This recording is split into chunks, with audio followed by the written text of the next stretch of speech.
Hey guys, so we're in a bit of a different setting today. I'm actually within my startup incubator at IU, and that's where I'm filming this video from. Had some free time, and today we're going to go over how to set up a onboarding flow within Bubble.io. So to begin, I'm going to show you what I've kind of designed here and how it works. The difficulty, I would rank it as easy, and time, I would say 20 minutes, 15 minutes without any major design. Obviously, design is the important component that you want to work on. So I'm over here on my login page of my test application, and I'm going to sign up to kind of show you guys how it would work.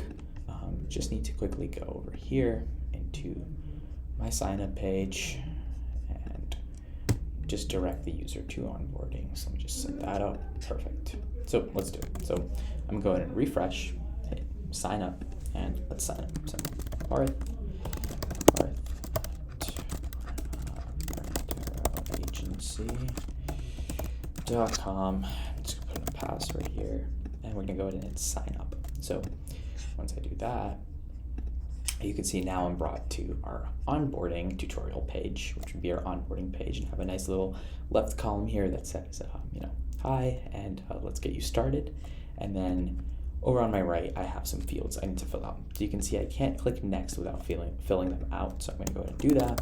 And do first name and last name, then hit next.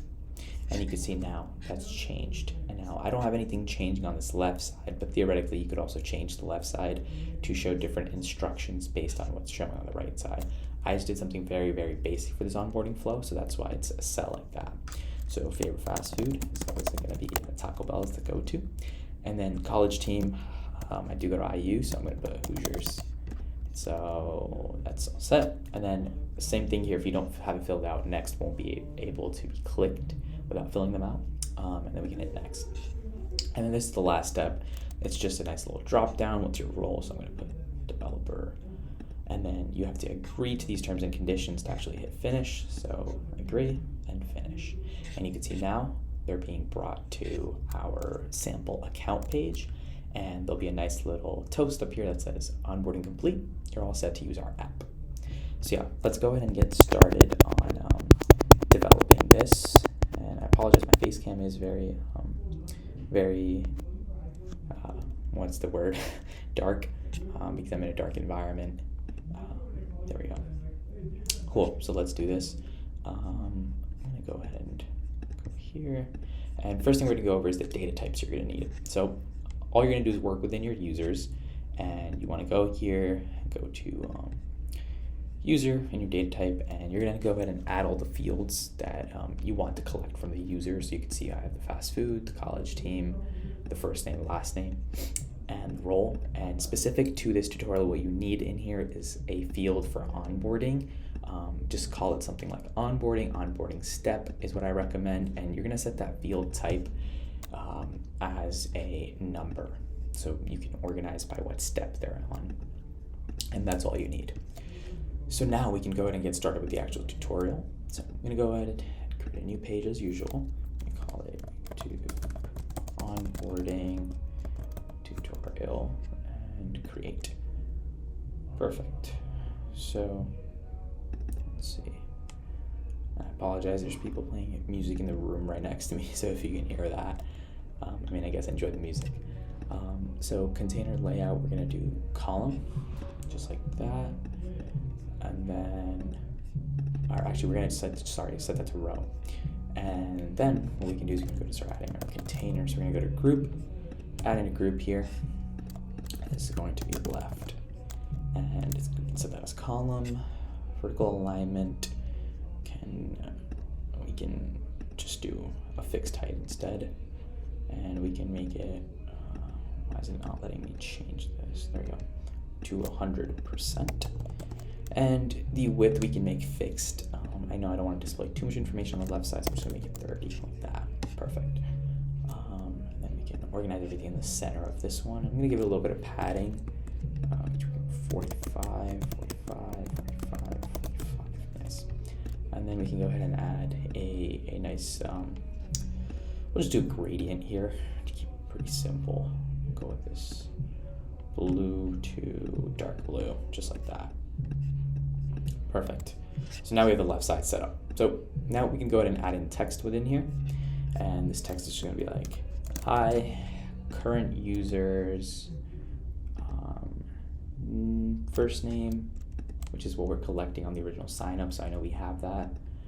And we can make this pretty big and give it some bolding, and of course change the text color to white.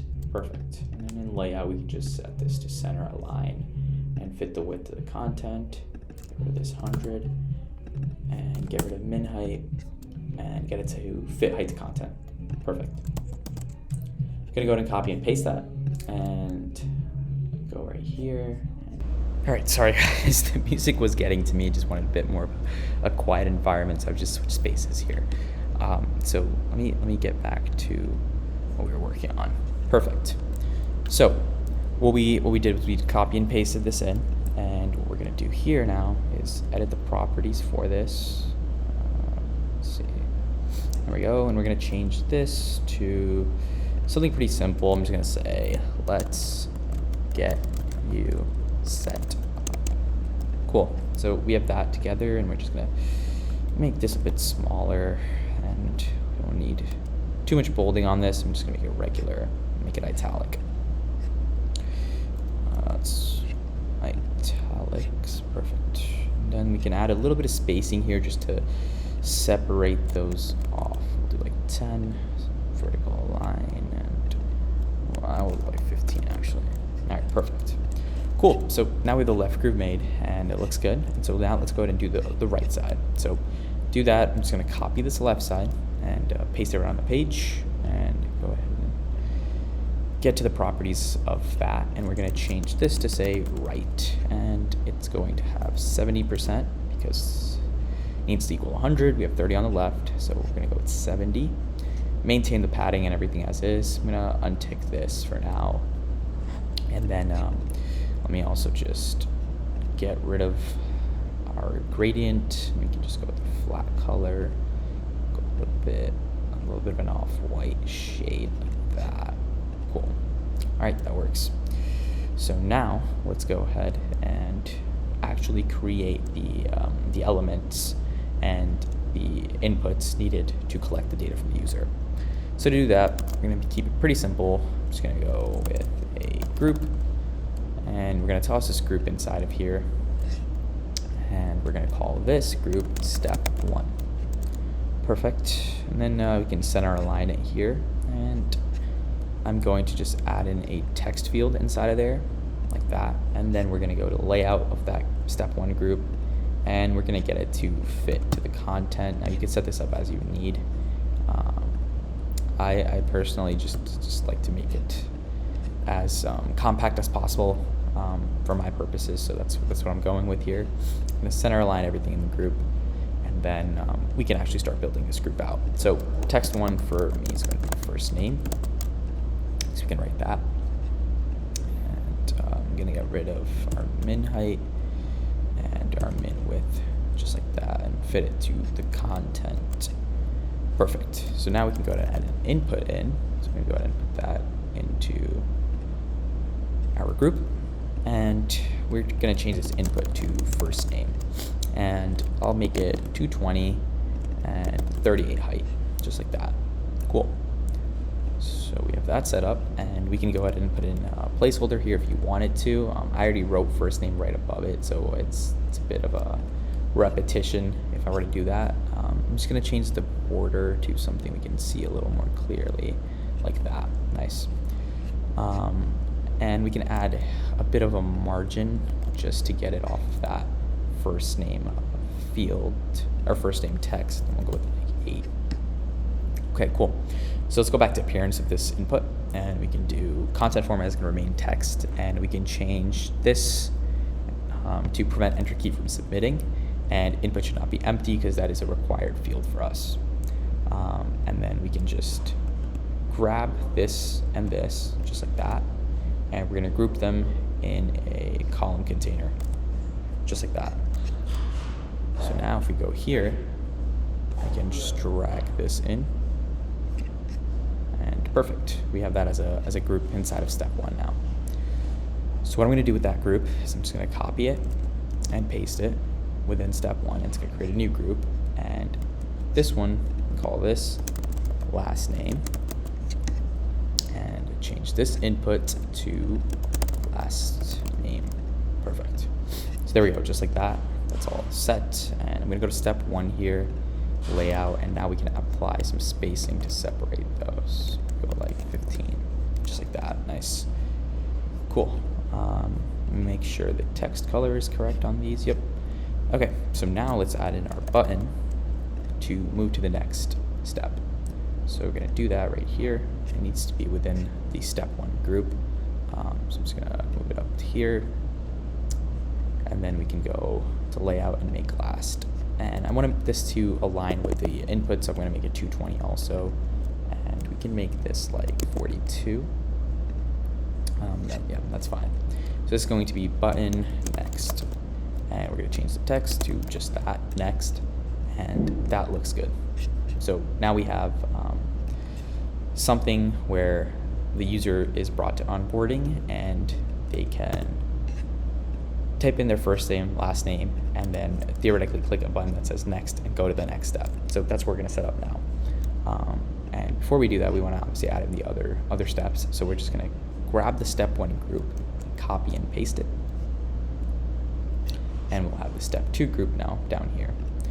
And we're going to change that to step 2. And what we can do from here is change this to what it needs to be. So I believe it was favorite fast food. So we can change that to that. And this input we can change to fast food. Again, it's going to be a text.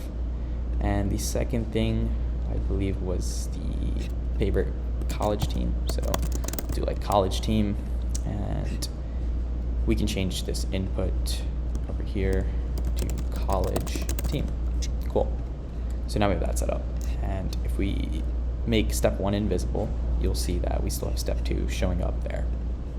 So before we add our conditionals in for when to show what, let's go ahead and create step 3 also, so we can get that set up within. So I'm going to go ahead and name this step 3 as the group name. And for this one, it was, what is your role? So we're going to type in, what is your role? And instead of an input, this is actually going to be a drop down, just to spice it up a little bit. It could obviously be a text input. I'm going to go to the drop down, and it's going to be a role.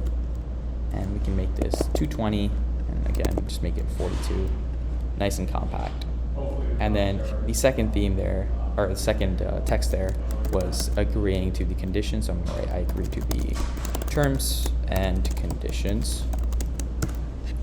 And then for this, we want to do a radio button that just says, yes, I do. So we're going to do, radio buttons. And we're going to grab that and throw that into group, just like that. And then change this to agree. And we can fit this to content and make this 220. And then under our choices, now this can be dynamic from an option set. I'm just going to do something very simple. So educator, developer, CEO, product manager. Cool. And then we want to tick off this input should not be empty. And you can leave columns as you wish. I'm just going to do it as is. 1 is enough for me. Oh, sorry, I just realized I put this in the wrong section. So I meant to put this with the roles here. There we go. There we go. Choose your role. There we go. So now the drop down should have our options here. And for the drop down, we also want to do input should not be empty. Perfect. Now with the radio, we can go here and we're just going to give them one choice, which is yes, or we could do I agree. We want them to agree to our terms and conditions in order to sign up. And so it should not be empty. And what we can actually do instead of a radio button is just put a checkbox. I think would be better. I believe that's what I did in the example actually. So let's do that. Let's get rid of this. And let's use a checkbox instead. So checkbox, agree. Do you agree? So preset, we want to leave it unchecked because we want them to check it. And then it should be checked. We want to take that off, and we can fit this to the height of the content, make this 220 to match everything else. And I'm going to turn down the font size here to like 14. We don't want it bolstering their eyes, just like that. Perfect. And what we can do is we can go to layout and add a bit of margin, just like that. Okay, cool, perfect. That looks great. So we have now our group step 3, step 2, and step 1 up here. So with step 3, we're gonna make a quick change, and that is the next button needs to say finish or complete because it's the last step. So I'm just gonna change that button, finish. Perfect. So now let's start adding in our conditionals, because right now what's gonna happen is when we load it up, it's going to actually show all of our groups at once, and we don't want that. We want it to be a streamlined process or an onboarding flow. So to do that, what we're gonna do is we're gonna go to our element editor here, and we're gonna click on the page name, and this is where states are gonna come in, and we're gonna click edit properties and click this little I. And we're gonna add a new custom state, and this state is going to be called step, and the state type can just be a number, just like that, and then create. Then what we can do is click the X out of here, and we can start adding our conditionals in. So we want to grab the step 1 group and add a conditional here.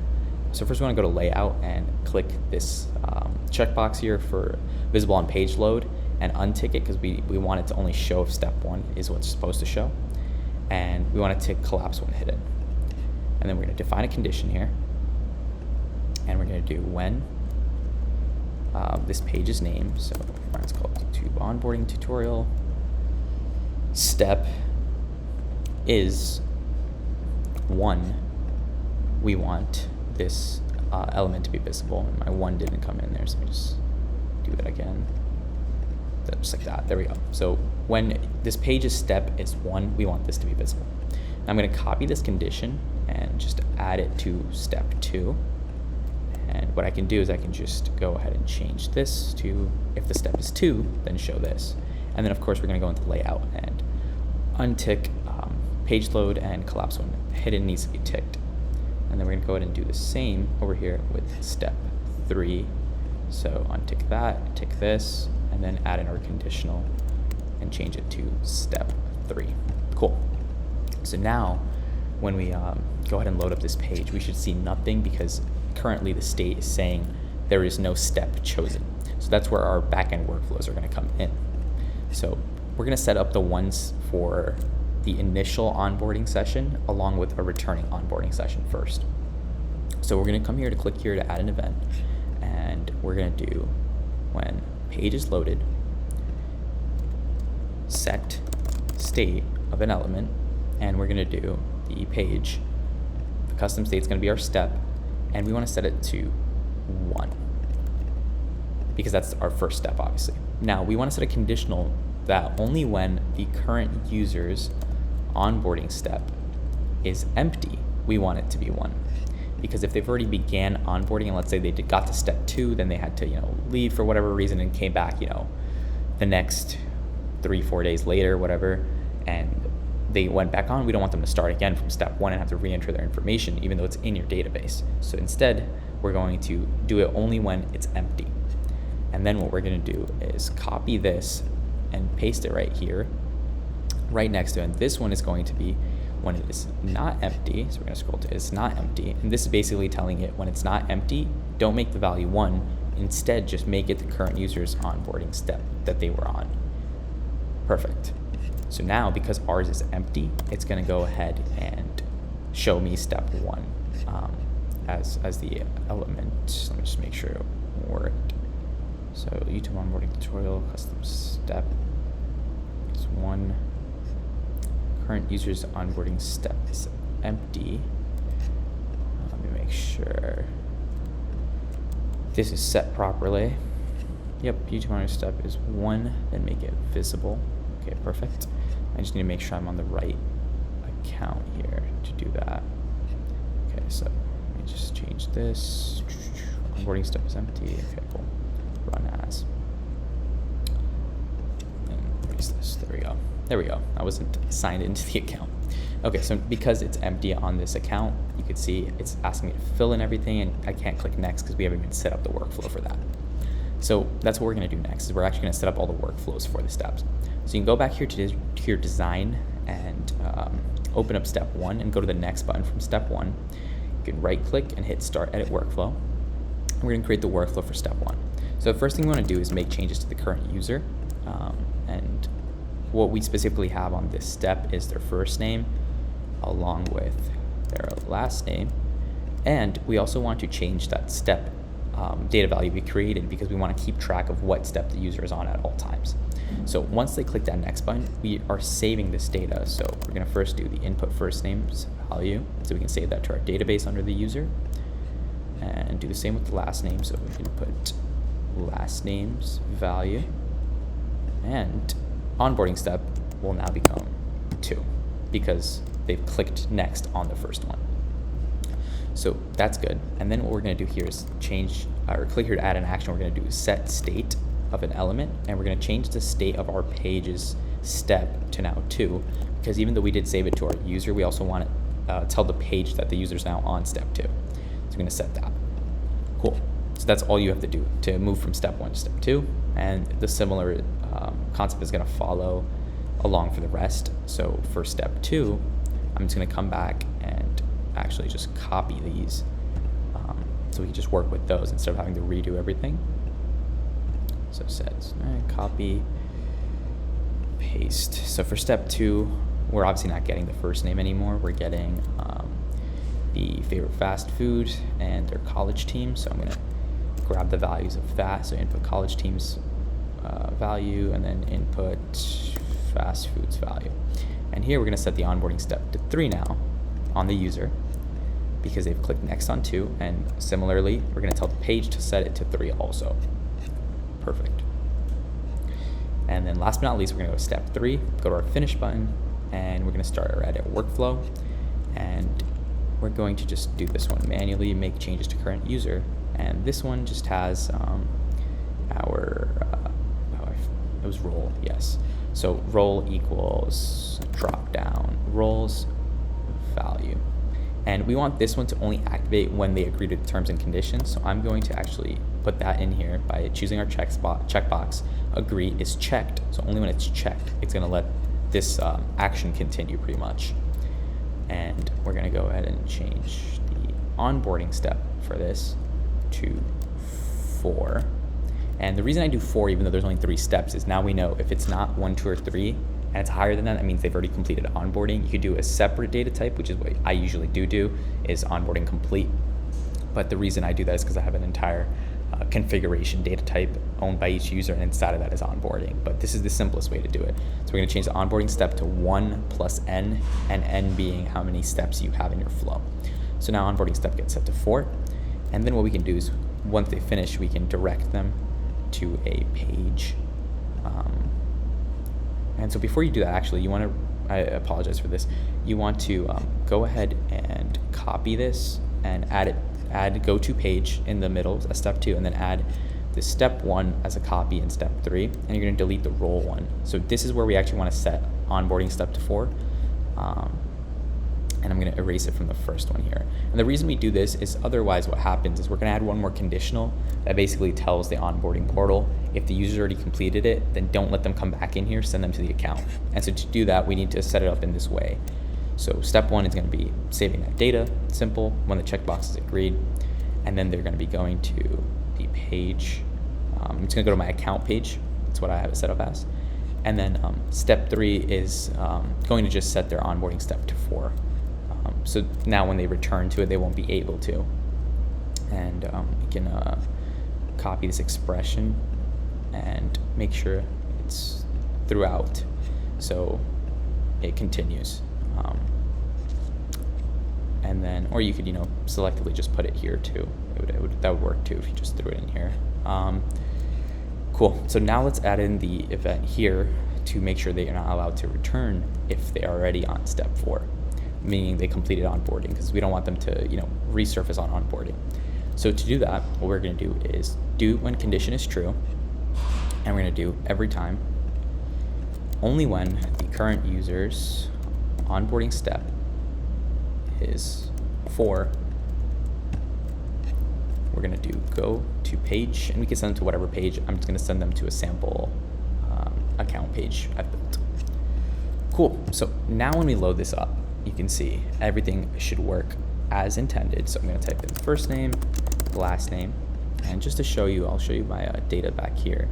I have a couple things filled out from last time, but you'll see the update as we change a couple things. So we're gonna go ahead and hit next, and before I hit next, you'll see if I don't fill one out, it won't let me continue. Hit next, and then just as an example, I'm gonna actually skip this, and I'm gonna just copy the URL so we can come back to it. I'm gonna close out of this tab and then go back just to show you it's gonna get us back to that step. And you can see when we go back to onboarding, it's not gonna make us enter our first and last name. It's gonna take us right to step 2. So that's coming from the database. So let's set this up. Go to Taco Bell, because that's always a go-to. And I go to school in Indiana, like I said, so Hoosier. Hit next, and you can see we are now brought into step 3, and we can choose a role, and you can see if I hit finish, it won't work until I agree to those terms and conditions. So I have to hit finish after I agree to this. Once I do click finish, you'll see now I get brought to my login, or my account page that I just have a sample account page set up. But if I try to go back to my onboarding page, now because I'm already set up, it's just gonna keep bringing me back to another page, which in this case is our account page. So it's a really simple and easy way to go about it and integrate it. It looks great on the user's end to have a nice onboarding portal, and it's very fluid and responsive, of course, and you're keeping track of all your data. So I hope this video helped. It was made in a bit of a rush, but hoping it helps your projects. Make sure to leave a comment if it did, or if you have any questions, leave a like and subscribe. And as always, thank you for watching.